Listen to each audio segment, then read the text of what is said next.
Good morning बच्चों। आज हम कक्षा 7 के वसंत भाग 2 का पाठ 2 दादी माँ, जिसके लेखक हैं शिव प्रसाद सिंह। अब दादी माँ मीन्स आपके पापा की मम्मी। अब हम यहाँ पे पाठ में लेखक जो हैं वो अपने जीवन में जो बीती हुई बातों को बताते हैं कि उनकी दादी कैसी थी। अब वो दादी के बारे में उन्होंने ढेर सारी बातें अपने संस्मरण में लिखी है और बताया है कि दादी ने उनके आने से उनके जीवन में कितने परिवर्तन आए। अब उन्हीं परिवर्तनों को वो बता रहे हैं। अब यहाँ पे महीने अधिकतर हिंदी के महीने लिए गए हैं। इन हिंदी के महीनों को आप देख लीजिए। चैत्र, बैसाख, ज्येष्ठ, आषाढ़, सावन, भाद्रपद, आश्विन, क्वार, कार्तिक, मार्गशीर्ष, पौष, माघ और फाल्गुन। अब ये महीने, जब चैत्र का महीना आता है तब वो मार्च और अप्रैल के बीच में आता है। वैशाख आता है अप्रैल और मई के बीच में। ज्येष्ठ होता है मई और जून के बीच का समय होता है। आषाढ़ होता है जून और जुलाई के बीच का। सावन होता है जुलाई और अगस्त के बीच का समय होता है। भाद्र होता है भाद्रपद अगस्त और सितंबर के बीच का समय होता है। आश्विन क्वार सितंबर और अक्टूबर के बीच का समय होता है। और कार्तिक अक्टूबर और नवंबर के बीच का समय। मार्गशीर्ष नवंबर और दिसंबर के बीच का समय। और पौष दिसंबर और जनवरी के बीच का समय। माघ जनवरी और फरवरी के बीच का समय।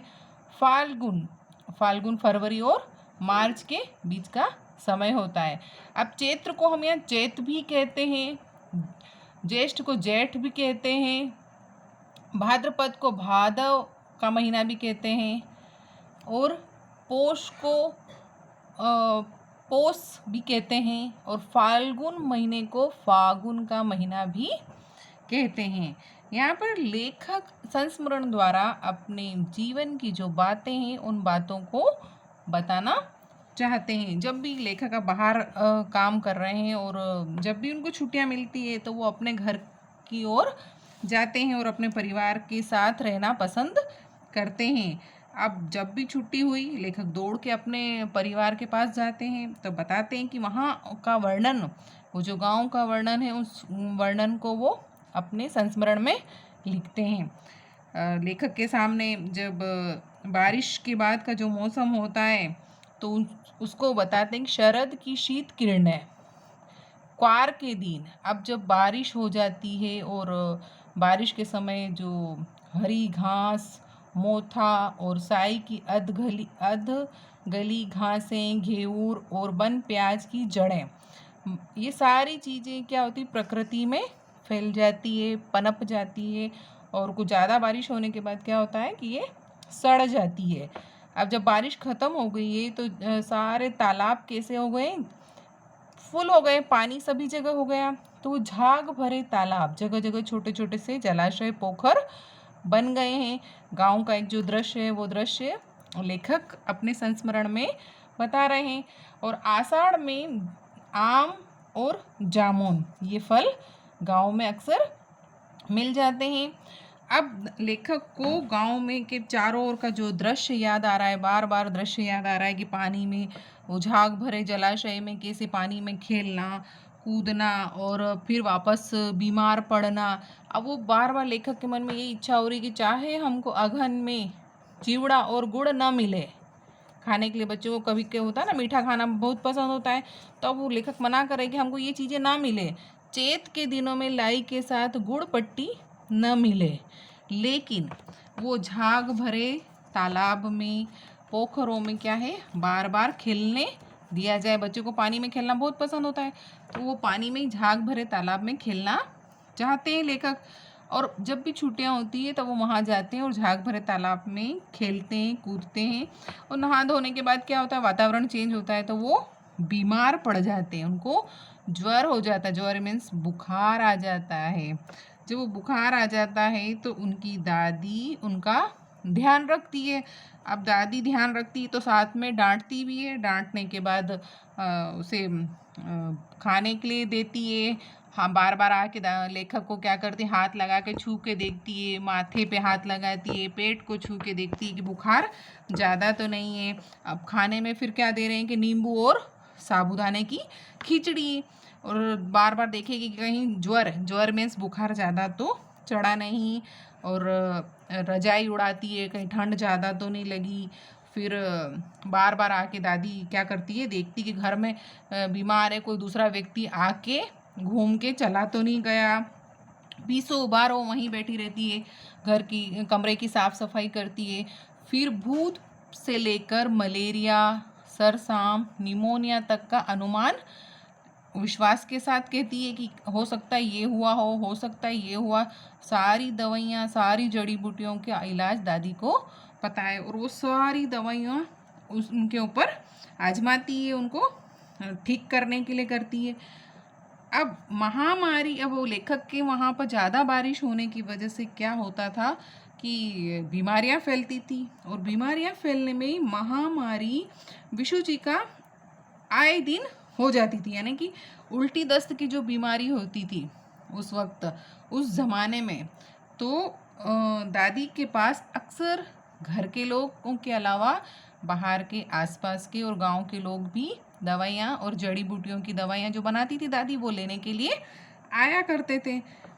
अब लेखक सिटी में अलग जगह पर रह रहे हैं तो वहाँ गांव से काफ़ी दूर है, तो अब उनको वो दादी की वो बात याद आती है कि अब लेखक वहाँ बीमार पड़ गए हैं। बीमार पड़ने पर उनकी सेवा करने वाला कोई भी नहीं है और दादी के समान वो जो दवाइयाँ देने वाला भी कोई नहीं है।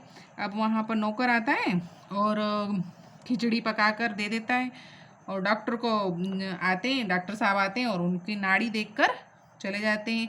और कुनेन मिक्सर की शीशी की तीताई नामक कोई दवाई देते हैं, जिससे उसके देख के, डर के, कड़वी दवाई देख के उनका बुखार भाग जाता है। पर पता नहीं क्यों वो दादी के समय जो आया हुआ बुखार लेखक को बड़ा अच्छा लगता है, क्योंकि दादी हमेशा उनके पास में रहती है। अब घर में किशन भैया की शादी होने वाली है, सारी तैयारियां घर में चल रही है। दिन भर सारा कोई ये तैयारी कर रहा है, कोई वो तैयारी कर रहा है, इस प्रकार से सारे तैयारी में लगे हुए हैं।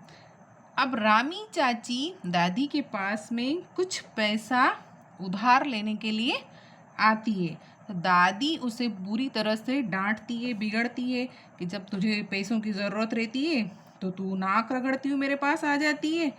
और फिर कहती है कि फसल जब कटेगी तब दूंगी, क्या अब तेरी खातिर दूसरी फसल कटेगी? और फसल कटने के बाद फिर वो भूल जाती है, तो दादी उसे बुरी तरह से डांटती है।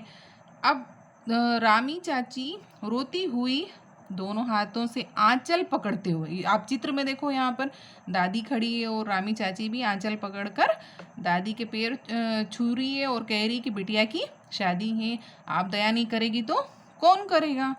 अब दादी फिर डांटती है उसे, हट जा, मैं अभी नहा के आई हूँ, पीछे हट, नहीं तो मेरे को तू क्या अशुद्ध कर देगी। अब बेचारी गरीब है रामी चाची, उसे नहीं पता है कि क्या करना चाहिए और क्या नहीं करना चाहिए।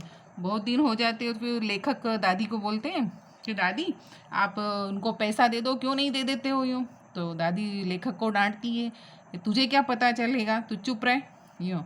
अब कई दिन बीत जाने के बाद क्या होता है कि एक दिन रास्ते में रामी चाची मिलती है, तो रामी चाची को वो दादी क्या करती है, रामी चाची को पूतो फलो दूधो नहाओ का आशीर्वाद देती है। तो लेखक दादी से पूछते हैं कि क्या बात है, उस दिन तो आप डांट रहे थे और आज आशीर्वाद दे रहे हो, तो ऐसा क्यों कर रहे हो? जब उनको रामी चाची को आशीर्वाद दिया तो दादी ने कहा, देखना धन्नो, जैसी तेरी बेटी वैसी मेरी, 10-5 के लिए हंसाई न हो, देवता है बेटा देवता। इस प्रकार करके दादी ने उसे आशीर्वाद दिया। जब किशन भैया की शादी के सारे प्रोग्राम घर में चल रहे थे और रात 5 रोज पहले औरतें रात भर गीत गा रही थी। विवाह की सारी तैयारियां हो रही थी और अलग अलग तरह के सारे दृश्य घर में हो रहे थे। लेकिन लेखक के बीमार होने पर उसे एक कमरे में दादी ने सुला दिया था। लेकिन लेखक अकेले बोर हो गए। बोर होने के बाद उन्होंने देखा कि क्यों ना मैं भी जाकर इस प्रोग्राम को देखूं जहाँ पर महिला संगीत हो रहा है। जैसे शादी में होता है ना महिला संगीत, वैसे ही महिला संगीत हो रहा था, वहाँ नाच गाना हो रहा था। तो लेखक भी वहाँ जाकर देखना चाहता था, लेकिन वहाँ पर किसी भी पुरुष का आना संभव नहीं था। पुरुष वहाँ पर महिला संगीत में नहीं आ सकते थे, ऐसा था। अब लेखक क्या करते हैं कि चद्दर ओढ़कर वहाँ सो जाते हैं। जब सारी महिलाएं नाच गाना करती है तो लेखक को उस बात पे काफ़ी हंसी आ जाती है। और जब वो चद्दर ओढ़ कर वहाँ सोए होते हैं और हंसी आ जाती है तो फिर उनकी महिलाएं क्या करती है, पिटाई करती है। तो दादी उन्हें बचाने के लिए आ जाती है। अब जब दादी वहाँ पर खड़ी है तो उनको उन महिलाओं से अभयदान मिल जाता है। तो दादी हमेशा लेखक का क्या करती है, बचाव करती है। इसी बीच में दादा की मृत्यु हो जाती है तो दादी बड़ी उदास हो जाती है। दादी को उदास होने को ऐसा लगता है कि संसार सिर्फ धोखा है। अब ये सब बातें क्या लगती दादी को, झूठी लगती है। अब दादा के श्राद्ध का समय आ गया है। दादा के श्राद्ध का समय आ गया तो अब ढेर सारी संपत्ति है। सब कुछ दादा ने क्या करा, दूसरे लोगों के ऊपर लुटा दी और ख़त्म हो गई। अब जब दादा का श्राद्ध करना है तो उनके पास क्या है, पैसा नहीं है। तो दादी माँ अब इन बातों को सोचते हुए क्या होती है, अक्सर उदास रहती है। माघ के दिन, माघ यानी ठंड, कड़ाकी का जाड़ा यानी ठंड बहुत ज़्यादा है और पछुआ का सन्नाटा और पाले की शीत हड्डियों में घुसी पड़ती है, यानी कि बहुत ज़्यादा तीखी ठंड है। शाम को दादी माँ गीली धोती पहने कोने वाले घर में एक संदूक पर दिया जलाए हाथ जोड़कर बैठी है। आप देखो ये चित्र में दिखाई दे रहा है, चित्र में दादी माँ बैठी हुई है। मैंने दादी माँ से पूछा कि क्यों रो रही हो। दादी माँ ने कहा, कहाँ रो रही हो, कहाँ रो रही हो। दादी माँ मुस्कुराई।